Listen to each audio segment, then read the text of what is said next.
Sup guys, Ojago2020 here, and today we're going to be talking about power. My previous video was about speed, and the video before that was a tier list where I combined everyone's stats and ranked them in a tier list. Alright, let's get right into the video. Alright, so I did some research and I found something that absolutely blew my mind. But first, I need to talk about a statement that Ningguang made during the Osial fight. She described the event of his release on the level of a cataclysm. A cataclysm is a large-scale and violent event in the natural world. We're only paying attention to that first one. Some synonyms that I found for cataclysm was calamity and apocalypse. And in both calamity and apocalypse, natural disasters and earthquakes are prime examples of this. We also have things as a nuclear holocaust, zombie apocalypse, alien invasion, and so on and so forth. Alright, so let's check some of the things off the list. Osial was passively generating tornadoes / waterspouts, a massive hurricane, and he also is capable of creating massive waves. We know this because his wife did it and she is weaker than him. On Google, it states that a hurricane can output the energy of a 10 megaton nuclear bomb every 20 minutes. There are multiple bosses in the game that can make minions that can fight for them. Two examples that I can think of is Oceanid and the Hydro Cube. Both bosses are made of Hydro and Osial is made of Hydro, so it makes sense that he would be able to do this. For these Hydro creatures to be able to roam around and fight, they have to be near a water source. If Osial wanted them to fight for him, he would have to carve out the land-letting seawater inlet wherever he wanted them to go, or blast holes throughout the country and let the seawater fill them. He has the power to do it, he has the incentive to do it, and when you consider that he's under the same effects of erosion just like Aishdaha, he was in the right mindset to do it. There's no reason why he wouldn't do this. In fact, he has an extra incentive to do it because Zhongli is the Geo Archon and the Geo Archon sealed him away. So he would want to destroy everything that has to do with Geo, including the landmass. So what Ningguang said was not a hyperbole. Osial was going to physically destroy Liwei. Now let's go back to Mondstadt during the Dvalin fight. I counted 9 structures that were being held up by the wind. These structures were made of stone and were about the size of a building. Category 5 hurricanes are known for flattening buildings, not lifting them so high in the air they go into the stratosphere and are just floating around. These winds could possibly be moving over 2,000 miles per hour. To put that into perspective, the planet Neptune has winds that exceed 1,500 miles per hour, faster than the speed of sound. In the Google image that you should be seeing on screen right now, you should be seeing where it says that a fully developed hurricane can output about 10 megatons every 20 minutes. It did not specify what kind of hurricane that was. So you could say that a Category 1 hurricane could output this amount of energy. Or you could say a Category 5 could output this amount of energy. It's not specific. The winds of hurricanes are known to be 250 miles per hour, not even close to what's on Neptune. On screen, you should be seeing pictures of what it looks like for a Category 5 hurricane to pass over an area. And hopefully I'm able to find one of a specific area where the houses are actually built to withstand this. Even though Osial was strong, he didn't produce these kinds of winds. Also, Dvalin was weakened because of that zit on the back of his head, slowly poisoning him and killing him. It was making him go mad, so he was basically throwing his strength around at the same time, tiring him more. So technically this is the bare minimum we can get for Dvalin's power in terms of scaling, because he's nerfed and he should be exhausted at this point. Yet he's still able to passively create 1,000 mile per hour winds, meaning we can scale Dvalin above Osial.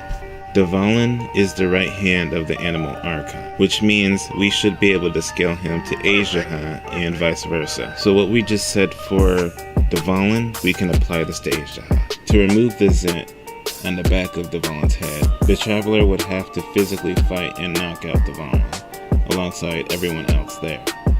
During the boss battle, it is implied that Diluc, Venti, the Traveler, and Jean are capable of temporarily knocking out Devon, so the Traveler would scale at most to 1/4 of the power that its weakened Devon had at that time, considering there were 3 other people besides the Traveler. So why are we talking about tornadoes and calamities? During the Devon fight, the Traveler would have to be able to fight against the 1,000-mile-per-hour winds and fight Devon, so his physical strength would scale to that along with his elemental power at this point of the story. And the proof of this, during the Osial fight, everyone there put all their energy into the Traveler and then into the Jade Chamber and launched it at Osial. The resulting explosion didn't just come from the Jade Chamber, but from everyone else there. Later on, when you get to Inazuma, it is stated that the Raiden Shogun is able to control storms across all 4 corners of the earth. At the beginning of the story,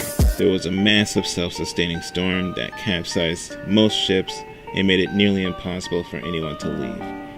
On top of this, there was a specific island to where if anyone got near specific trees, they would be struck by lightning. If you remember, it was like a puzzle and you had to guide the lightning to specific spots for it to strike and complete the puzzle. On a side note, this means that her controlling storms across all 4 corners of the globe is directly from her and not the Gnosis. Because at the time of the storms, A did not have the Gnosis, neither did the Shogun. It was in Yaimiko's care at this point. She can also program the storms to act independently and strike certain things, meaning that she doesn't have to directly control it all the time. Both storms are able to be passively generated by the Shogun and A, and the Traveler fought against both.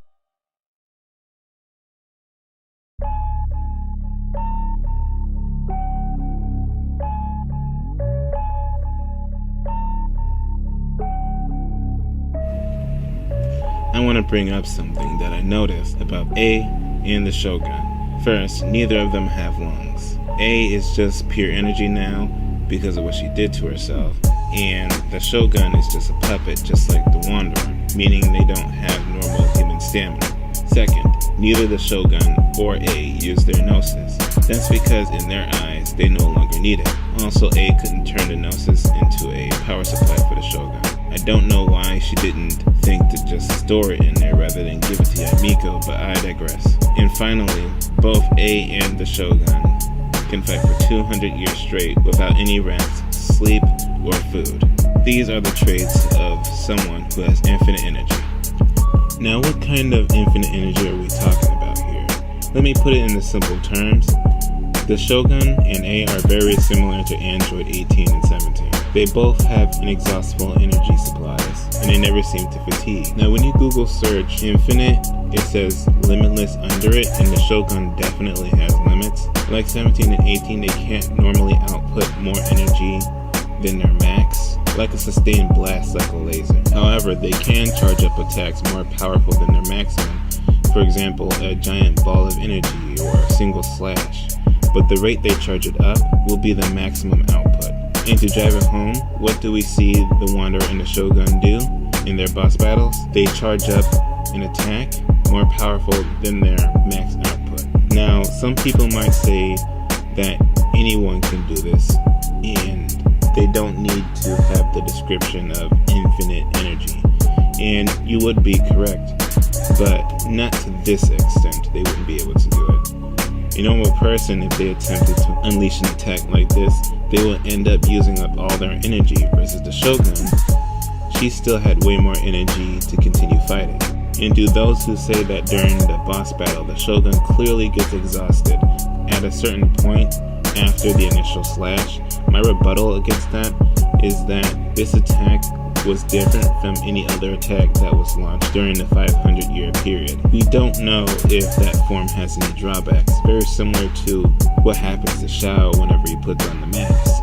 Yes, this is just one slash, but this slash seems to slash apart the dimension you're in, and she's doing it from a separate dimension so that she couldn't be attacked during the process of her charging it up. Let's also talk about the fact that this attack involves increasing the size of the Shadow Lord form, which is the form that the Shogun takes during the boss fight. So much so that the sword is unable to miss its target because it's as big as the entire dimension. Again, we don't know if the Shadow Lord form has any drawbacks, but based off of the fact that at no point does the Shogun ever show exhaustion until after she assumes the form, we can say that it does have a drawback. Now, I don't know the answer to this question, but I do have to ask, does she have the same type of infinite energy that Matsu did at the end of the Goku Black Arc? If you remember, he was able to exist across a multiverse without a body. If you remember, A doesn't have a physical body anymore. She's just pure energy. She has also been creating pocket dimensions, so you could argue that she could affect those multiple pocket dimensions at the same time, very similar to Matsu. But we don't know if she can do that to that extent, or even if she can do that plus interact with the regular world. We only know that she has inexhaustible energy, very similar to the androids, not Matsu. If you do believe that, she can put it in the comments along with your argument on what she does, and I'll be sure to read it and maybe go over it when I do a Raiden Shogun video. Moving on, I want to show that this is an actual concept within the game, that there is a such thing as an inexhaustible supply of anything in Genshin Impact. There is an urn that appears during the Zhongli character quest that no matter what, it will always be halfway full of salt. Unless the urn is broken, it will endlessly keep producing salt to make it halfway. Let's apply this to A, the Shogun, and the Wanderer. Unless something happens to multiply their power, or something happens to where they can't use their power, no matter what, they'll always be able to output a set amount at a time. This is why they are able to fight for so long without taking any breaks. They were equals in physicality, equal in power, and they didn't have any stamina issues to worry about, so they could just keep fighting if they wanted to. We can also apply this to the Wanderer when he had the Electro-Gnosis. Because A thinks that the Gnosis is useless to her to the point of giving it to Yamiko, we can assume that A should scale to or above the Gnosis, seeing that she is now able to emulate its power on her own. The Wanderer used the Electro-Gnosis in the mech. Because of his mechanical features, and is also fighting in something mechanical like him, he is under the exact same or even better physical conditions than the Raiden Shogun for him to fight forever if he needed to, because he's fighting in something that's doing the work for him. We can scale the power of the Gnosis directly to A 500 years ago when she split the island in half, but not to A when she first met the Traveler. The island splitting feat was around after the point she got rid of the Gnosis. Both A and the Shogun trained for 500 years after that, meaning that they are now stronger than they were back then. It even says in her birth description that the sword technique that she uses is a new technique that was recently developed. Also in the cutscene where it shows her fighting the Snake Demon, she was in her base form, not her Shadow Lord form, meaning that the Gnosis scales to and below base A. A Gnosis is not required to enter the Shadow Lord form because the Shogun used it against A, and the Gnosis had been given away at this point. It has been stated that the Shogun can do everything that A can, and vice versa. That means that A has access to both the Shadow Lord form and Makoto's sword, each potentially giving her a 5 to 10 times buff. I will discuss which I think is stronger in my opinion, but this will be in a different video. The Wanderer, in theory, should scale to base A when she split the island because of him having the Electro-Gnosis. He has infinite energy and can output enough energy to split an island in half, infinitely at most, so long as he's able to use the power, or it's not multiplied further within him, increasing the amount of energy he's able to output. Because of how Electro works, A, the Wanderer, and the Shogun can charge up attacks beyond this upper limit, but the rate she charges it up will be the maximum she can output. With this scaling at the time of Sumeru, we can say that the Traveler is as strong as base A 500 years ago when she split the island in half. Now, I do believe that he scales above base A back then. There are two reasons why I assume this. One, to fight a person like this and defeat them, you must fight them a certain way. You can't physically block or fight against most attacks, because if you do it too often, you'll run out of stamina. Prioritizing dodging and negating certain attacks in different ways are more important. And whenever you do attack, you have to strike a critical weak spot. The Traveler did not know this and did relatively fine against the Wanderer, and was capable of wrestling with the mech before tiring. And 2, after the fight, the Traveler has to fight the fake Wanderer with the real Wanderer. He doesn't seem to struggle too much and only nearly got tagged because he looked away out of concern for the real Wanderer. Because of what Nihida did, the loop that she placed them in allowed him to learn how to fight against them with infinite energy, and with this experience, he was able to meet the conditions in which the Wanderer is unable to use his infinite power. Because he gained another element since then, you can say that he now scales above this and is more of a rival to the Shogun than he was when he only had Anemo, Geo, and Electro, because he gained 2 extra elements, plus battle experience, and generally getting stronger on top of that. Kazuha blocked a shot from the Shogun, and it was compared to the power that ended Haifan. Beidou skills to Ningguang, and Ningguang was able to create a platform that could block some of Osial's final attacks during the encounter. This attack would logically scale above the passively generated storm, and this was Osial refusing to hold back anymore. If you follow Newton's law of motion, every action creates an equal and opposite reaction. And consider the previous scaling, the Haifan feat, the platform feat, and the blitz attempts were all above 50 to 100 megatons of TNT. Because the Traveler stopped multiple strikes from the Shogun, this is very consistent with my Inazuma scaling, and would mean that he would scale above this number himself. To prove this, the Traveler attempted to charge up an attack meant for the Shogun, which was way more powerful than the energy that Kazuha outputted. If this doesn't convince you that the Traveler is that strong, think back when Osial's wife came to Leeway. If you remember in the cutscene, Beidou was close to Osial's wife, meaning that she had the opportunity to replicate the feat where she one-shotted Haifan, but she didn't. When she saw the wave coming towards the ship, rather than blasting the wave away, she chose to turn the ship around and run away, versus the Traveler who felt comfortable jumping in and boxing with it with his bare hands. This implies that even Osial's wife is stronger than Haifan, and the Traveler is stronger than Beidou. The main reason why it failed is because the Traveler decided to blitz her from a very far away in front of her, which gave her enough time to charge up a blast and one-shot him. He was in the air, so he didn't have the ability to dodge, and couldn't really block the attack either. Later on, he would go on to properly fight her after Shinra stopped that massive wave, and together they drove her away. Ningguang was thinking about sacrificing the Jade Chamber again. Logically, this would mean that the Traveler and Shinra would scale to the Jade Chamber explosion. However, I don't think that the Traveler and Shinra are equal to the amount of energy in the Jade Chamber explosion, only a large portion of it. If they were, they would have destroyed Osial's wife instead of driving her away. Alright guys, that's gonna do it. Here's what I decided to do. I decided to make this a multi-parter. So this part was simple compared to the next one. It's gonna contain a lot of stuff with Tartag and Rivulet, and a lot of events that happened during the events of 4.0. So the next video should be the hacks of characters in Genshin Impact. It'll be very similar to this, so stay tuned. Thank you, and have a wonderful day.